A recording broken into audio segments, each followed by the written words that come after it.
네, 연말 광주광역시 아파트에서 불이 나 잠을 자던 어린 3남매가 안타깝게 숨지는 사건이 있었죠. 이 사건을 수사하고 있는 경찰이 20대 엄마에게 구속영장을 신청했습니다.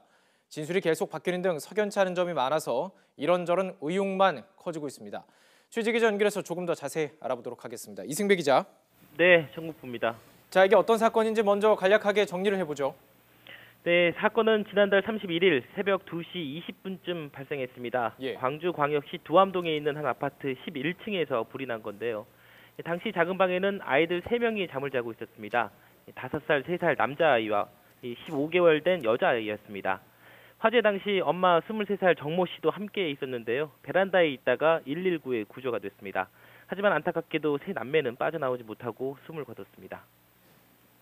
자, 그런데요, 이 사건 직후 경찰은 그 현장에 있던 엄마를 참고인으로 불러서 조사를 했었습니다. 그런데 이후에 긴급 체포를 하게 됐죠. 이유가 뭡니까? 네, 맞습니다. 엄마도 당시 두 팔과 다리에 화상을 입을 정도로 다쳤기 때문에 경찰도 초반에는 참고인으로 봤습니다. 그런데 조사 과정에서 이상한 점이 발견이 됐습니다. 예. 불이 난 이유를 두고요. 엄마 진술이 일단 엇갈렸기 때문입니다.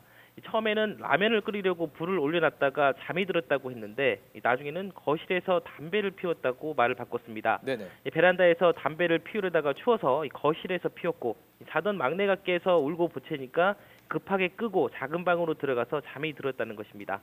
이 담뱃불을 끈 방법도 처음에는 어떻게 껐는지 모르겠다라고 했다가 나중에는 작은 방 앞에 있던 이불에 비벼서 껐다고 진술을 했습니다. 이불에 담뱃불을 비벼서 껐다. 이거 상식적으로 잘 이해가 안 가는 부분인데요. 이 신고 과정도 조금 석연치 않은 점이 발견됐죠? 네, 그렇습니다. 불이 나면 119에 신고하는 게 일반적인데요. 그렇죠. 이 엄마 정 씨는 곧바로 119에 신고하지 않고 남편 22살 이모 씨에게 전화를 걸었습니다. 당시 남편은 친구들과 PC방에 간다면서 외출한 상태였습니다. 네. 그래서 전화를 걸었고 처음에는 전화 연결이 안 됐습니다. 그러자 바로 남편과 함께 있던 친구에게 통화를 했고요. 친구가 남편을 바꿔줘서 집에 불이 난 것을 알렸습니다. 그리고 그 전화를 받고 남편이 119에 신고를 했습니다. 네네. 정 씨는 5분 뒤에 다시 112에 신고를 했고요. 경찰이 그 전화를 받고 또 119에 화재 사실을 알렸습니다. 그 뒤로도 남편에게 2번 전화를 더 해서 집에 빨리 와달라고 요청한 것으로 확인이 됐습니다. 모두 5번 전화를 걸었는데 그 사이 10분이 흘렀습니다. 10분이나요? 예. 네, 맞습니다. 그 시간에 아이를 왜 구해서 밖으로 나오지 않았는지 의구심이 들 수밖에 없습니다. 그리고 물을 뿌리거나 적극적으로 불을 끄려는 행동들도 발견되지가 않았습니다. 신고 장소도 진술이 뒤집혔습니다. 정 씨는 애초에 불이 난 방에서 도망쳐 나와서 베란다에서 신고를 했다고 말을 했는데요. 그런데 휴대전화가 작은 방에서 발견이 되자 사실은 방에서 신고했다고 말을 또 바꿨습니다. 신고 시점, 신고 과정, 불을 끈 과정, 이 모든 것이 지금 의문투성인데요. 자, 갑자기 집에 불이 나서 당황을 했다. 그럴 수도 있겠다. 이런 의견도 있을 법합니다. 그런데요, 이 국과수 1차 감식에서 정 씨의 주장과 사뭇 다른 결과가 나왔죠.